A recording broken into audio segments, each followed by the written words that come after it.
Nah,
kebiasaan di sekolah yang berpihak pada murid agar murid dapat berkembang menjadi pribadi yang kritis, penuh hormat, dan bertanggung jawab. Dalam mewujudkan budaya positif ini, guru memegang peranan sentral. Apa itu diseminasi? Diseminasi adalah menyebarluaskan ide atau gagasan yang baik. Budaya positif merupakan kewujudan dari nilai-nilai kebajikan atau keyakinan universal yang diterapkan di sekolah. Budaya positif di sekolah ialah nilai-nilai, keyakinan-keyakinan, kebiasaan-kebiasaan di sekolah yang berpihak pada murid, agar murid dapat berkembang menjadi lebih kritis, penuh hormat, dan bertanggung jawab. Dalam mewujudkan budaya positif ini, guru memegang peranan sentral. Budaya positif ada itunya 6 pembagian. Disiplin positif dan nilai-nilai kebajikan. Yang kedua, keyakinan kelas. Yang ketiga, 5 posisi kontrol. Keempat, teori motivasi, hukuman, penghargaan, dan restitusi. Kebutuhan dasar manusia, segitiga restitusi. Disiplin positif. Apa yang dimaksud dengan disiplin positif? Ketika mendengar disiplin, apa yang terbayang di benak ibu-ibu atau bapak-bapak yang terlintas di pikirannya?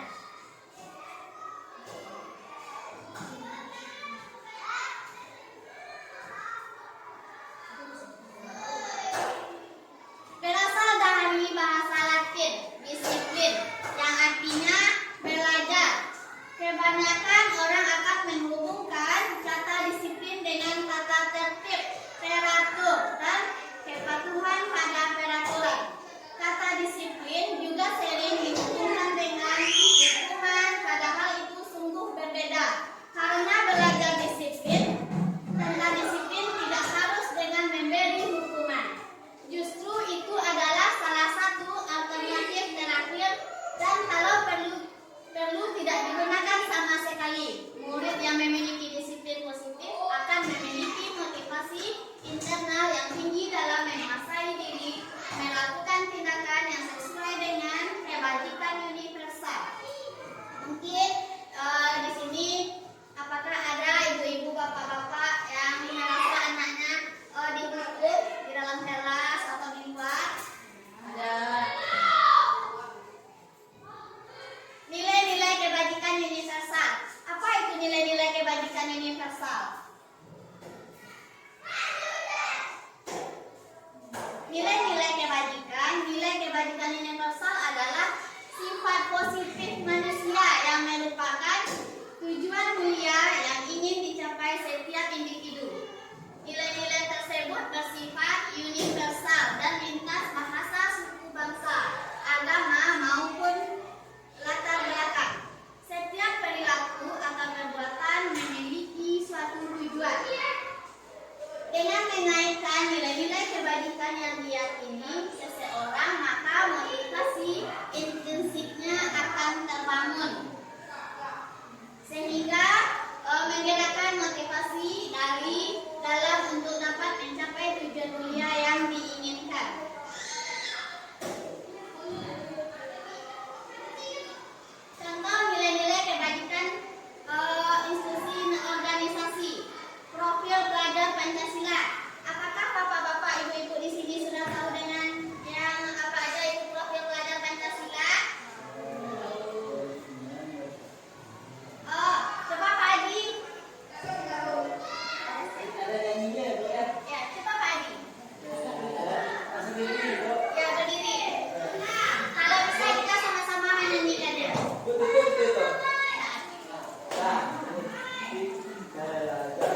menjelaskan kepada anak-anak tentang profil pelajar Pancasila?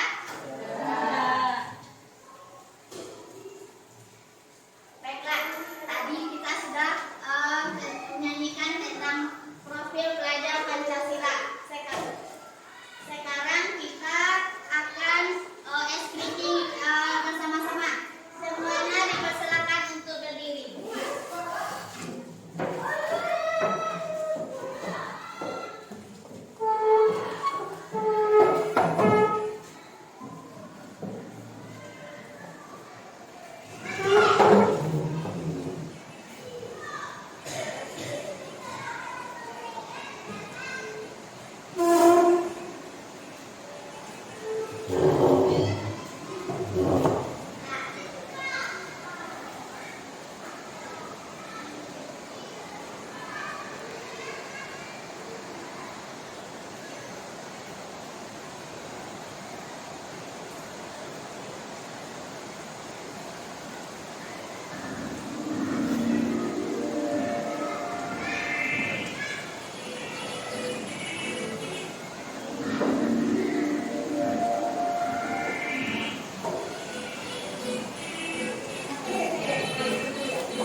Menghargai waktu.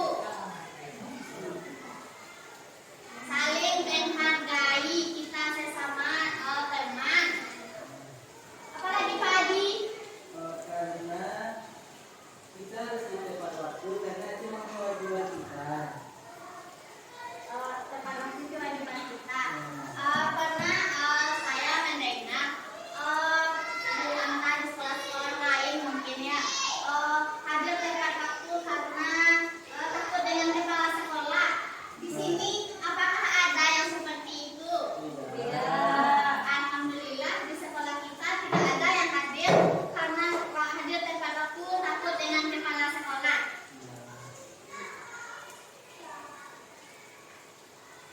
Ini pertanyaan selanjutnya. Apakah Bapak Ibu datang tepat waktu karena tidak ingin ditegur oleh atasan? Ada juga. Berarti kita datang tepat waktu karena takut ditegur oleh atasan. Kita buat 10% lah.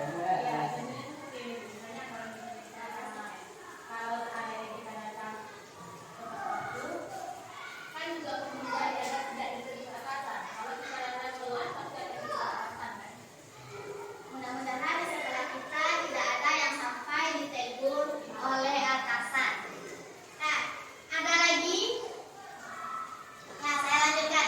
Bapak Ibu ingin mendapatkan pujian dari atasan dan mendapat penghargaan sebagai karyawan atau guru berprestasi, mendapatkan imbalan atau penghargaan dari orang lain. Apakah Bapak Ibu ada mengharapkan imbalan karena datang tepat waktu? Ada. Apa tuh Bu Susi? Ya kan karena kalau kita kan sebagai guru pasti ada saling bersaing.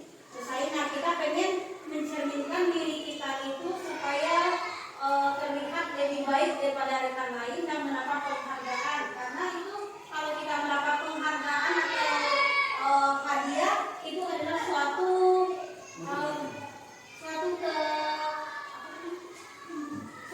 motivasi juga buat kita gitu. Ya, bagus Bu Susi. Kan karena bukan untuk bersaing dengan teman tidak ada kan?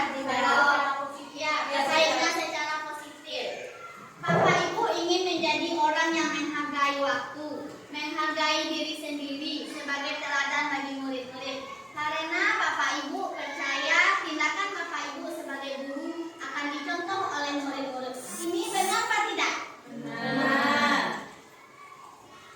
Menghargai nilai-nilai sendiri. Kalau bukan dari diri kita, bagaimana kita mencerminkan kepada anak-anak nilai-nilai positif? Dari siapa yang kita memulainya dulu? Dari diri kita sendiri.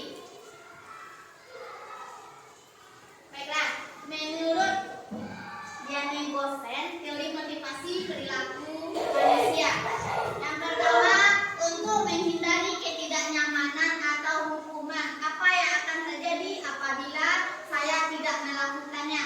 Apakah di sini ada yang misalnya anak terlambat, menghukum anak masuk ke dalam kelas? Apakah yang kita kerjakan itu benar? Anak terlambat tidak boleh masuk kelas atau kita hukum lari-lari di lapangan? Hukumanku yang seperti yang ada nilai-nilai positifnya. Untuk apa kita suruh anak lari-lari di lapangan? Apa nilainya untuk kita? Tidak ada kan? Misalnya kalau untuk menghindari itu, kalau kita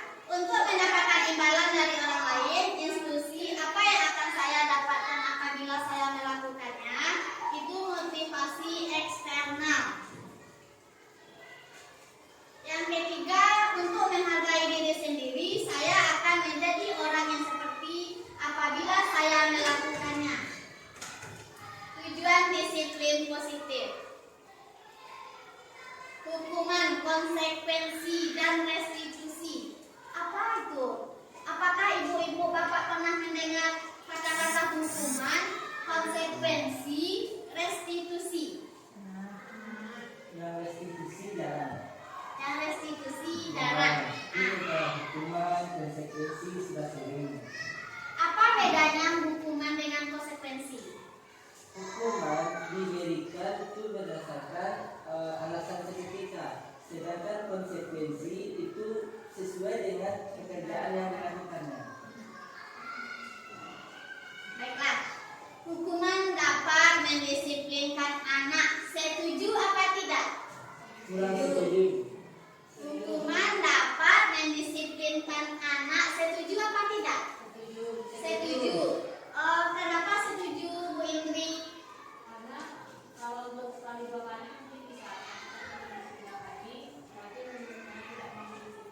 Kenapa setuju? Karena jika si anak melakukan kesalahan satu kali, kita jangan saja tidak kita jangan hukuman, maka anak itu akan melakukan hal yang sama secara berkelanjutan. Nanti jika kita melakukan hukuman, tapi hukuman yang dalam tanda kutip itu yang sesuai dengan kesalahannya, yang tidak terlalu memberatkan ke anak. Jadi kita tidak ya setuju lah. Ya, berarti hukuman dapat mendisiplinkan anak. Kita setuju. Apa ada jawabannya lain?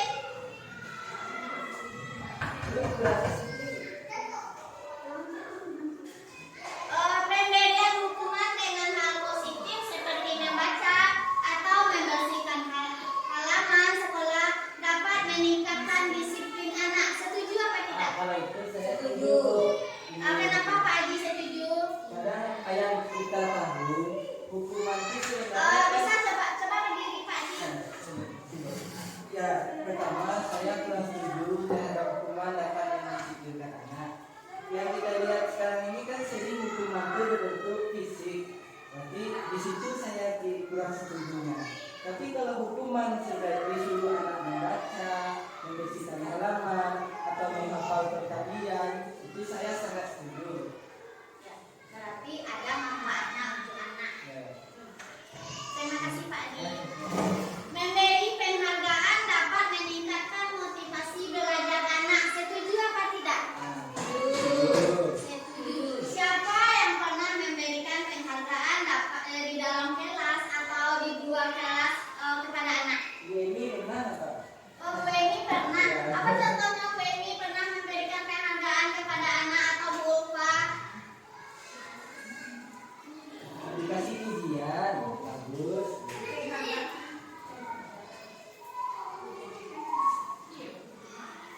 Pernah kasih piala itu ya bagi dapat prestasi, dikasih piala.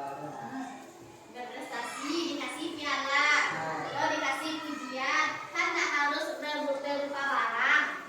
Pernah Bu Ulfa? Karena Bu, Nah, berarti kita setuju semuanya dengan yang dijelaskan di depan.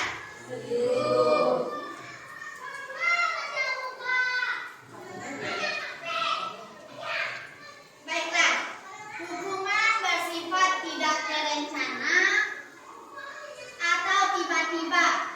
Anak atau murid tidak tahu apa yang akan terjadi dan tidak dilibatkan. Hukuman bersifat satu arah dari pihak guru yang memberikan dan murid hanya menerima satu hukuman tanpa melalui satu kesepakatan atau pengarahan dari pihak guru baik sebelum atau sesudahnya. Hukuman diberikan bisa berupa fisik maupun psikis. Murid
panggil dengan kita berdua saja dan kita menanyakan apa kesalahan anak tadi.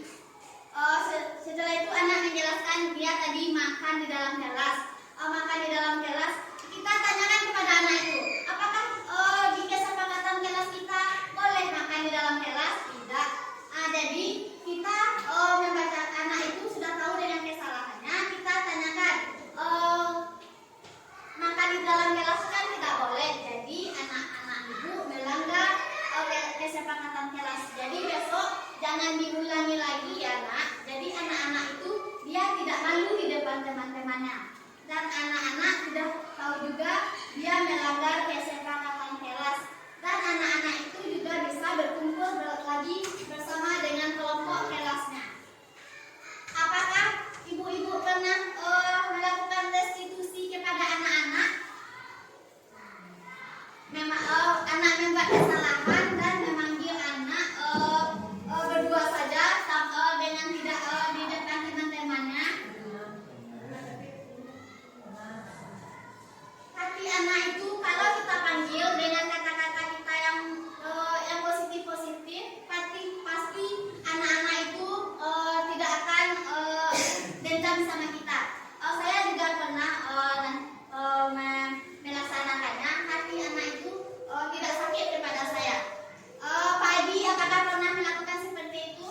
Sering-sering Bu, cuma caranya mungkin belum tepat. Hanya setelah diajak tetapkan kontak mata, yang anak ini mungkin kurang pengen makan, jadi akhirnya keluar lagi seperti itu. Ya, sebaiknya kita lebih sering melakukan restitusi kepada anak supaya anak itu tidak ada kata-kata dendam atau benci kepada kita. Kita dengan menasihati anak itu dengan kata-kata yang positif, ada nilai-nilai kebajikannya kepada anak. Ini contohnya, identitas gagal atau hukuman. Sesuatu yang menyakitkan harus terjadi. Disiplinnya, konsekuensinya, sesuatunya harus terjadi. Jadi restitusinya merupakan pilihan. Tidak nyaman untuk murid atau anak untuk jangka panjang. Konsekuensinya tidak nyaman untuk murid atau anak untuk jangka pendek. Menguatkan untuk murid anak dalam jangka waktu panjang. Jadi anak-anak itu kita kuatkan. Anak-anak itu tidak akan mengulangi kesalahannya lagi dalam hal yang pernah dilakukannya sebelumnya. Murid atau anak akan tersakiti. Murid atau anak dibuat tidak nyaman. Apakah ibu-ibu, bapak-bapak pernah melihat murid atau anak-anak di kelas tidak nyaman dengan belajar? Murid akan mendapatkan penguatan. Kalau dengan restitusi, murid itu akan mendapatkan penguatan. Kita mengatakan nilai-nilai positifnya dan menguatkan kesepakatan kelas atau keyakinan kelas yang telah kita buat. Perilaku pasif atau agresif meningkat. Penguatan hanya bertahan dalam jangka waktu pendek. Masalah terpecahkan. Di dalam restitusi, apapun masalahnya pasti akan terpecahkan. Sistem tidak akan berjalan bila murid-murid tidak takut. Memperlakukan monitoring dan supervisi terus-menerus dari guru. Murid belajar bertanggung jawab untuk perilakunya. Berlaku hanya pada sebuah institusi, tidak berlanjut pada kehidupan nyata. Membantu penerapan mengikuti peraturan dalam masyarakat.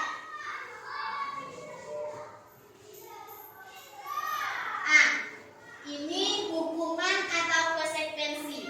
Coba ibu-ibu perhatikan atau bapak-bapak perhatikan. Boleh dilihat dulu, dipikir-pikir dulu. Hukuman atau konsekuensi.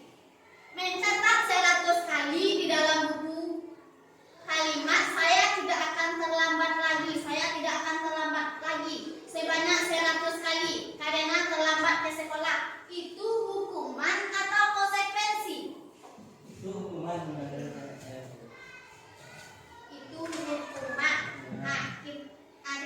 satu dulu. Itu hukuman. Apa ada jawaban lain? Hukuman atau konsekuensi? Konsekuensi. Ada hukuman, ada konsekuensi. Saya tidak akan terlambat lagi. Saya tidak akan terlambat lagi. Anak disuruh mencatat sebanyak 100 kali. Hukuman atau konsekuensi? Konsekuensi. Hukuman. Anak kita lihat.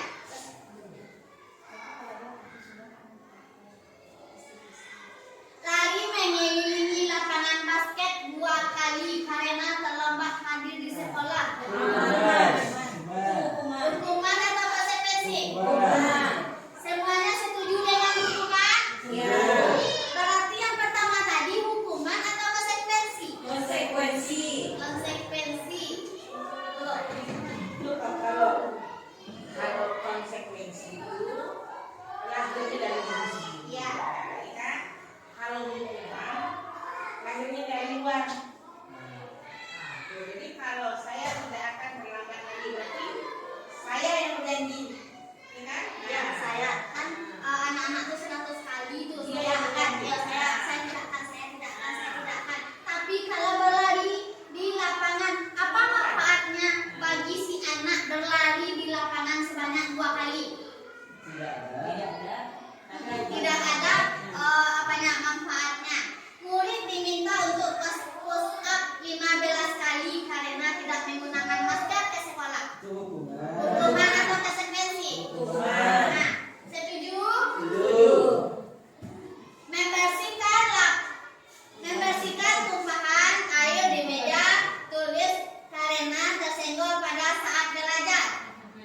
Itu konsekuensi. Hukuman konsekuensi? Konsekuensi. Konsekuensi. Menggantikan kertas tugas teman yang telah dicoret-coret. Konsekuensi. Konsekuensi. Murid disuruh untuk tidak mengenakan sepatu seharian di sekolah karena tidak mengenakan sepatu hitam. Hukuman atau konsekuensi?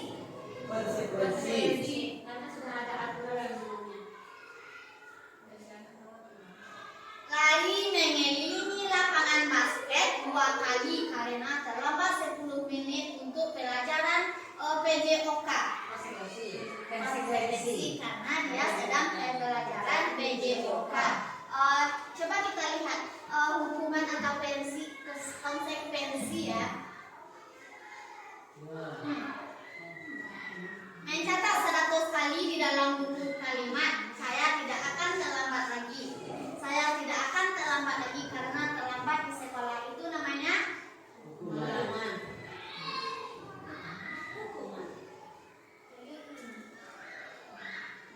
mengelilingi lapangan basket 2 kali. Tadi hukuman apa konsekuensi? Hukuman.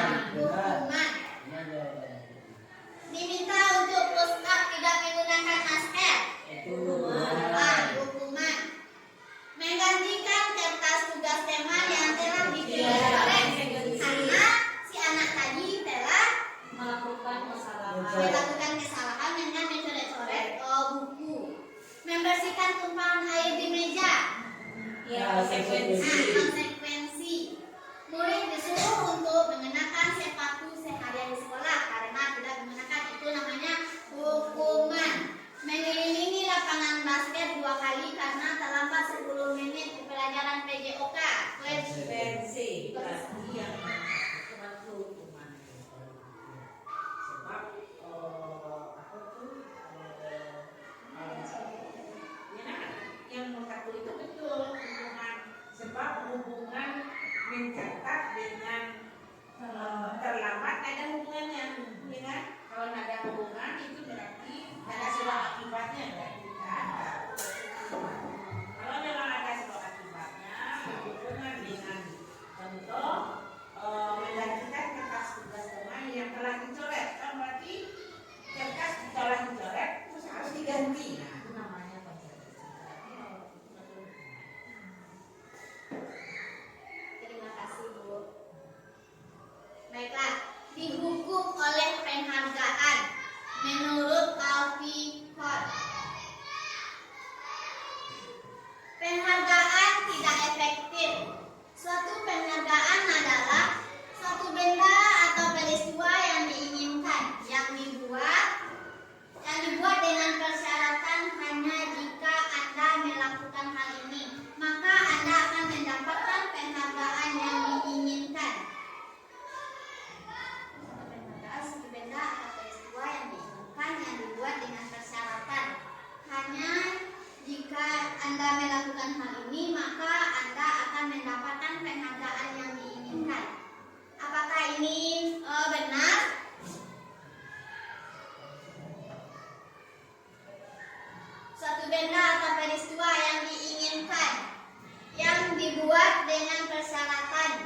Hanya jika Anda melakukan hal ini, maka Anda akan mendapatkan penghargaan yang diinginkan.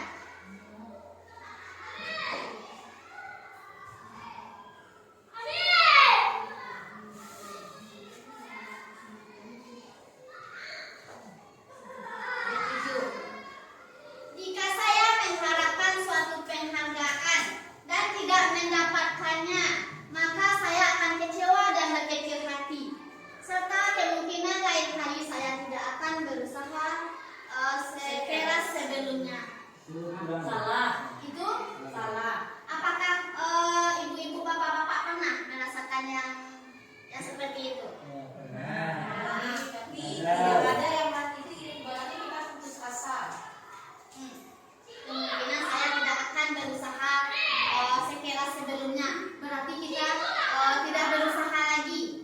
Dengan apa yang kita usahakan sebelumnya kita sudah berkecil hati. Apakah itu boleh? Tidak. Jika kita memberikan seseorang suatu penghargaan untuk melakukan sesuatu, maka kita harus terus-menerus memberikan penghargaan itu jika kita ingin orang tersebut meneruskan perilaku yang kita inginkan. Yang setuju. Tidak kurang setuju. Ya. Jika kita memberikan seseorang suatu penghargaan untuk melakukan sesuatu, maka kita harus terus-menerus memberikan penghargaan. Jika kita ingin orang tersebut meneruskan perilaku yang kita inginkan. Yang setuju. Tidak setuju, karena itu pemaksaan. Penghargaan merusak hubungan. Ketika seseorang diberi penghargaan atau dipuji di depan orang banyak, maka yang lain akan merasa iri, dan sebagian dari mereka akan tidak menyukai orang yang diberikan penghargaan tersebut. Apakah Bapak Ibu pernah mengalami itu? Ketika seorang diberi penghargaan, seseorang diberikan penghargaan atau dipuji di depan orang banyak, maka yang lain akan merasa iri. Orang dipuji, kita tidak dipuji, kita merasa iri kepada orang lain. Sebagian dari mereka akan tidak menyukai orang yang diberikan penghargaan. Yang diberikan penghargaan tadi, banyak orang yang tidak menyukainya. Apakah ibu-ibu setuju dengan itu? Tidak. Atau Bapak Ibu pernah mengalami seperti itu? Ada orang lain yang diberi penghargaan, kita iri kepada orang itu. Seharusnya kalau orang lain diberi penghargaan, kita harus bagaimana? Belajar. Belajar, harus harusnya kita termotivasi dengan apa yang didapatkan oleh teman yang tadi. Jika seseorang guru sering memberikan penghargaan kepada murid-muridnya, besar kemungkinan murid-muridnya termotivasi hanya untuk menyenangkan gurunya. Mereka tidak akan bersikap jujur kepada guru tersebut. Ada juga Kalau anak-anak bisa jadi Bu, dia ingin dapat hadiah, makanya dia berusaha. bersikap tidak Kita tidur supaya demi mendapatkan penghargaan dari seorang guru. Itu bisa merusak hubungan dengan temannya apa tidak bisa? Karena teman-temannya tahu kan kalau si anak tersebut tidak jujur. Iya. Sama juga dengan seperti kita bersama-sama, pasti teman-teman kita tahu itu nak bagus, nak duit, itu selalu itu. Iya. Pernah tak awak mengalami kayak itu? Pernah. Karena penghargaan menciptakan persaingan di dalam kelas dan persaingan menciptakan kecemasan. Ada nggak di dalam kelas anak-anak merasa seperti itu? Penghargaan ini menciptakan persaingan di dalam kelas dan sementara ada persaingan itu yang menciptakan kecemasan bagi anak-anak yang lainnya. Ada. Kalau tidak anak-anakku tidak tahu pasti dia cemas. Iya. Mereka yang percaya bahwa mereka tidak memiliki kesempatan untuk mendapatkan penghargaan akan berhenti mencoba. Iya Bu, betul. Anak-anak yang merasa tak mampu malas pula nak kamu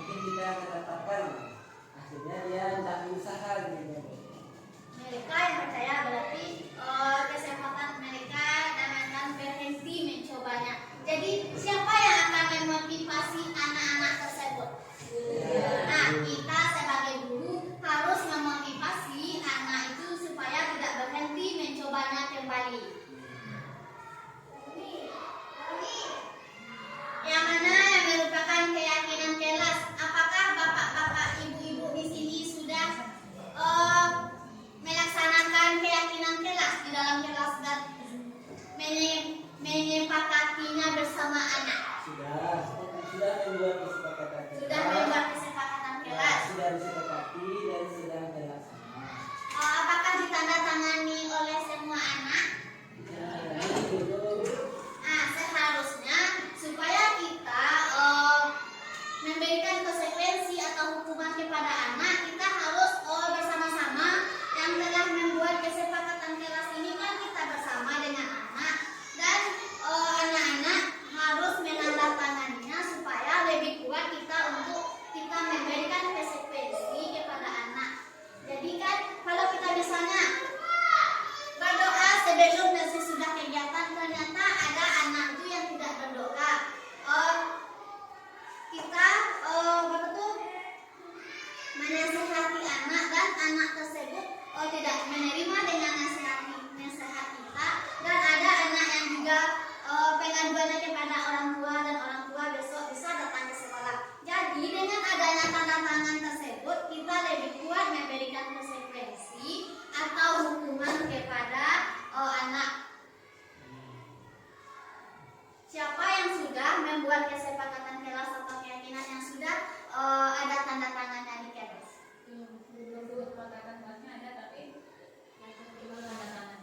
Apakah kesepakatan kelasnya berjalan dengan lancar? Masih belajar. Mungkin dalam proses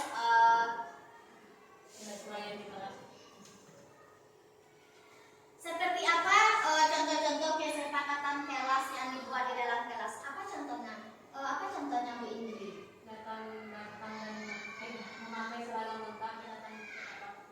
Memakai seragam lengkap, datang tepat waktu, angkat tangan sebelum berbicara. Apakah anak-anak sudah melaksanakan itu? Sudah. Pak Adi, apa contoh kesepakatannya di kelasnya? Contoh salah satunya yaitu menjaga kebersihan di kelas dengan membawa plastik kecil di lacinya sendiri. Apa anak-anak itu sudah menjalankannya? Sudah belum seluruhnya. Ya, itu sangat bagus sekali ya Pak Adi membawa plastik kecil ke dalam kelas daripada anak-anak itu sebentar-sebentar keluar tidak permisi. Bu Susi, kesepakatan kelasnya apa? Kesepakatan kelas itu kalau dia tidak mengerjakan PR, dia akan mendapatkan 2 kali lipat dari PR yang sebelumnya. Mengerjakan PR yang Tidak sebelumnya. membuat PR, dia akan mengerjakan 2 kali lipat dari PR yang sebelumnya. Nah, ini contohnya kesepakatan kelas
Yang tabel T-nya ada contohnya hormat.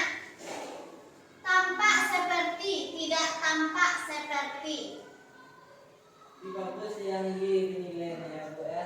Bekerja tampak seperti, tidak tampak seperti. Nah, baiklah. Di sini yang tadi hormat. Misalnya kita terdengar oleh kita satu orang berbicara. Yuk, saya bantu. Itu terdengar. Yuk, saya bantu. Itu terdengar apa terlihat? Nah, terdengar. Kita bisa selesaikan ini bersama. Terlihat apa terdengar? Terlihat. Tolong ya. Permisi. Misalnya di dalam kelas, permisi Bu, itu terlihat apa terdengar? Nah, terdengar. Boleh saya pinjam? Nanti akan segera saya kembalikan. Apa ya contoh yang terlihatnya? Yang terlihatnya berempati terhadap perasaan orang lain. Kalau berempati terhadap perasaan orang lain, terdengar apa terlihat? Nah, terlihat. Memegang barang milik orang lain hanya dengan diizinkan. Mendengarkan dengan seksama. Kita mendengarkan dengan seksama, kan kita lihat sama-sama, jadi itu namanya terlihat. Senantiasa berbuat baik, berbagi. Nah, contoh yang berperilakunya tersenyum ramah. Kita harus tersenyum ramah, itu perilaku kita sebagai guru kepada anak.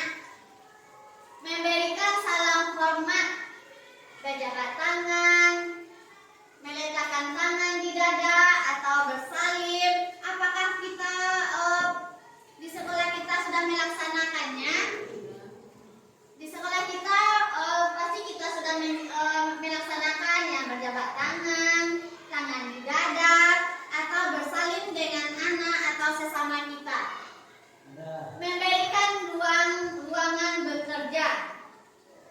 Postur tubuh yang tenang, itu namanya perilaku.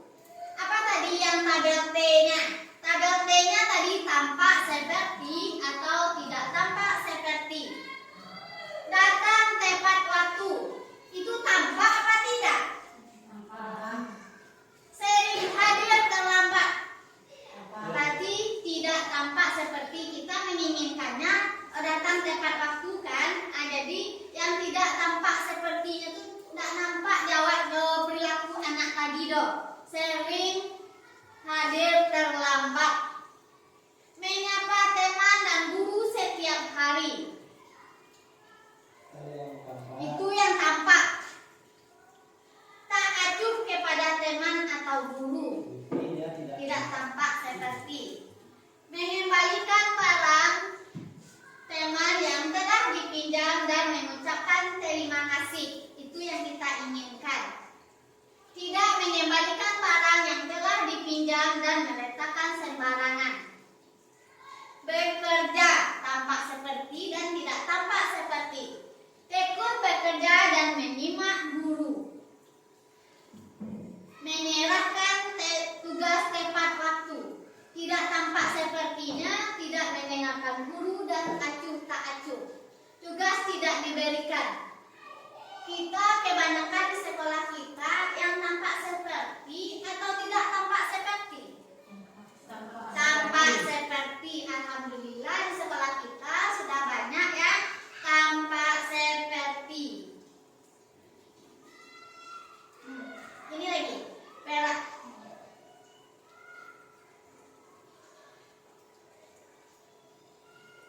Tadi ada nilai-nilai kebajikan. Selalu kembalikan buku ke tempatnya. Keyakinan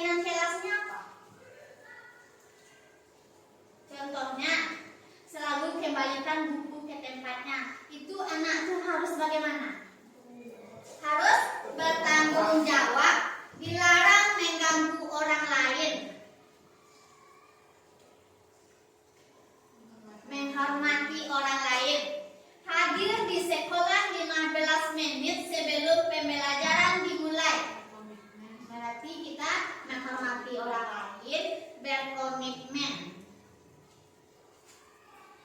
Dilarang melakukan kekerasan. Keyakinan kelasnya keselamatan dan menghormati orang lain. Dilarang menggunakan narkoba. Itu kesehatan. Pergantian atau menunggu giliran. Menghormati orang lain. Bersabar. Menggunakan masker itu apa keyakinan kelasnya? Kesehatan, keselamatan. Jangan berlari di dalam kelas atau koridor. Keselamatan, jangan berlari. Misalnya lari-lari anak itu terjatuh anak di dalam kelas, sementara kelas kita sempit, itu keamanan.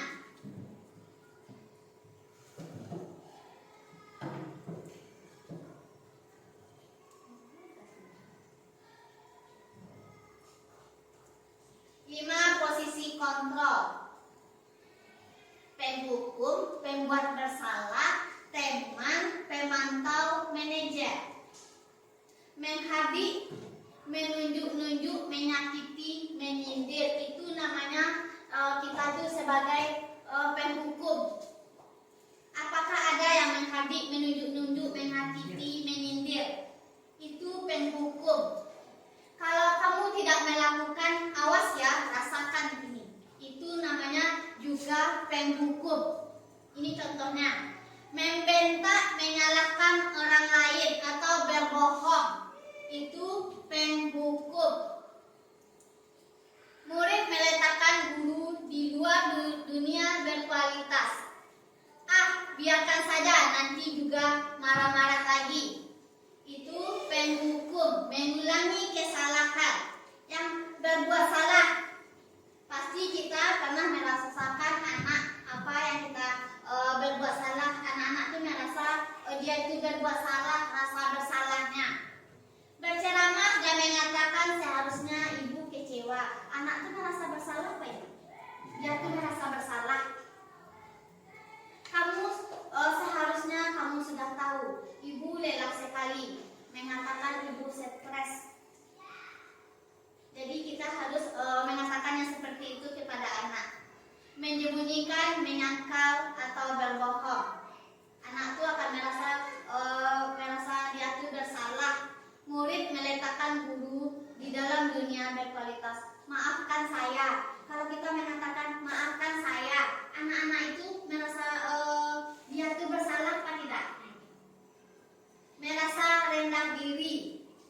Kalau yang mengharapkan imbalan atau ketergantungan pada orang lain, teman atau pemantau, membuat alasan-alasan untuk muridnya, menghitung dan mengukur dengan pantauannya. Ayolah lakukan demi ibu, masa kamu tidak mau? Ingat tidak ibu pernah bantu? Pemantaunya apa peraturannya? Kita sebagai guru mengajukan pertanyaan-pertanyaan. Apa yang kita yakini, apa yang bisa kau kerjakan untuk memperbaiki masalah ini, menguatkan pribadi. Murid meletakkan dirinya sebagai individu yang positif dalam dunia berkualitas. Pertanyaan-pertanyaan, siapa yang mengatakan saya kecewa sekali dengan kamu? Itu termasuk apa? Membuat orang merasa bersalah. Kamu tidak pernah benar melakukannya. Itu namanya hukuman penghukum. Kita itu sebagai penghukum. Ayolah lakukan demi ibu. Itu apanya? Teman, 5 posisi kontrolnya itu teman. Apakah kamu mau mendapat stiker bintang hari ini? Itu 5 posisi kontrolnya pemantau. Bagaimana kamu bisa menyelesaikan masalah ini? Nah, ini kerja kita sebagai manajer, yaitu guru. Kamu selalu yang paling terakhir. Itu penghukum, tidak boleh kita ucapkan kepada anak. Bu, boleh bertanya, Bu? Apakah kita diharuskan berada di posisi manajer selalu, Bu, di kelas ini? Kita harus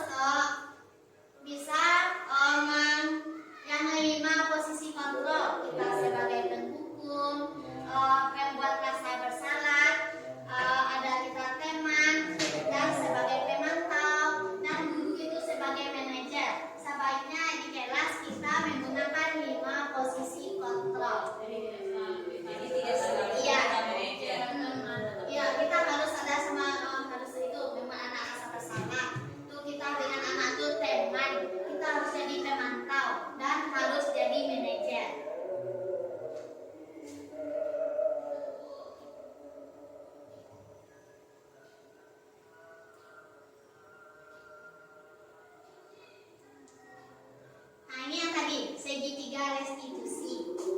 Yang pertama, yang segitiga restitusi ini ada 3. Pertama, validasi kebutuhan, menstabilkan identitas, menanyakan keyakinan. Itu kamu, contohnya kamu tentu punya alasan mengapa kamu melakukan itu. Kita tanyakan kepada anak itu. Misalnya dia sering terlambat, kita menanyakan, "Bapak cok terlambat? Adakah cara yang lebih efektif untuk mendapatkan yang kamu butuhkan? Apakah solusinya supaya tidak terlambat?" Nah, itu setiap orang pasti pernah melakukan. Ibu juga pernah melakukan kesalahan. Selanjutnya, kamu bukan satu-satunya yang pernah melakukan ini. Itu kita tanyakan kepada anak, nilai-nilai apa yang telah kita sepakati atau kesepakatan kelas. Kamu ingin menjadi yang seperti apa? Kalau awak tanya anak model itu, apakah anak itu sakit hati sama awak kalau awak tanya? Tidak. Jadi, Berpikir ya. ini yang dinamakan dengan segitiga restitusi. Nah, ini guru berkata, berbuat salah itu hal yang manusiawi. Tidak ada manusia yang sempurna juga buat salah. Kita pasti bisa menyelesaikan permasalahan ini. Bapak Ibu tertarik untuk mencari tahu siapa yang benar, siapa yang salah. Bapak Ibu lebih tertarik untuk menyelesaikan masalah. Kalau kamu menyalahkan dirimu sendiri terus-menerus, apakah kamu bersikap baik pada diri sendiri? Kita harus menanyakan kepada anak itu seperti itu. Membantu murid mengenali basic. Kita melakukan kesalahan itu pada dasarnya setiap tindakan manusia tujuannya adalah memenuhi kebutuhan dasar. Guru berkata, kamu bisa saja akan melakukan hal yang lebih buruk, tapi kamu tidak melakukannya. Kamu pasti punya alasan mengapa melakukannya. Apa yang kamu penting bagi kamu, kamu boleh tetap berusaha menjaga sikap itu. Apakah kamu bisa melakukan dengan lebih baik untuk besoknya lagi? Itu kita tanyakan apa nilai-nilai kebajikan atau kesepakatan kelas.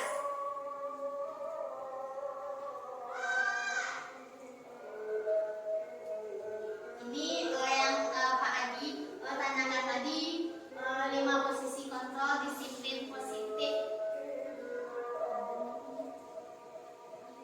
Baiklah,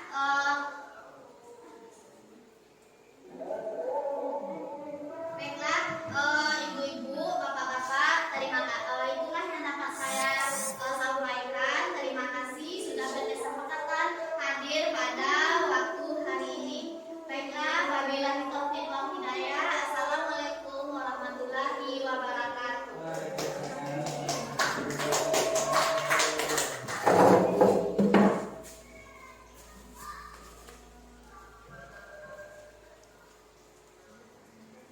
Assalamualaikum warahmatullahi wabarakatuh. Perkenalkan, saya Indri Dwi Fayanasa Putri, guru kelas 4 UPT SDN 30 Singgalang. Saya merupakan teman sejawat dari Ibu Yenita Malasari, calon guru penggerak angkatan 11. Dalam mengikuti program guru penggerak ini, Ibu Yenita Malasari sangat bersemangat dalam menerapkan budaya positif di lingkungan sekolah. Setelah mendengarkan paparan dari Ibu Yenita Malasari, saya jadi dapat memahami bagaimana cara penerapan budaya positif yang baik dan tepat untuk siswa-siswa di sekolah yang diterapkan dalam membuat kesepakatan kelas. Bu Yenita juga memberikan motivasi dan ide-ide kreatif untuk penerapan kesepakatan kelas di sekolah. Sekian, terima kasih. Wassalamualaikum warahmatullahi wabarakatuh. Assalamualaikum warahmatullahi wabarakatuh. Saya Nurul Hadi SPD, guru UPT SDN 30 Singgalang. Saya merasa sangat bersyukur terhadap Ibu Yenita Malasari SPD sebagai CGP Angkatan 11 tahun 2024, yang mana beliau sudah memberikan inovasi terbaru bagi kami guru-guru di SD 30 tentang materi yang sangat penting, yaitu tentang penerapan budaya positif. Sebelumnya kami mungkin salah dalam penerapan, sehingga setelah materi yang disampaikan beliau, kami bisa memperbaiki dalam inovasi dalam pengelolaan kelas. Semoga kedepannya Bu Yenita Malasari mampu memberikan inovasi-inovasi terbaru terhadap dunia pembelajaran terutama di UPT SDN 30 Singgalang. Terima kasih Bu Yenita Malasari, tergerak, bergerak, dan menggerakkan. Assalamualaikum warahmatullahi wabarakatuh.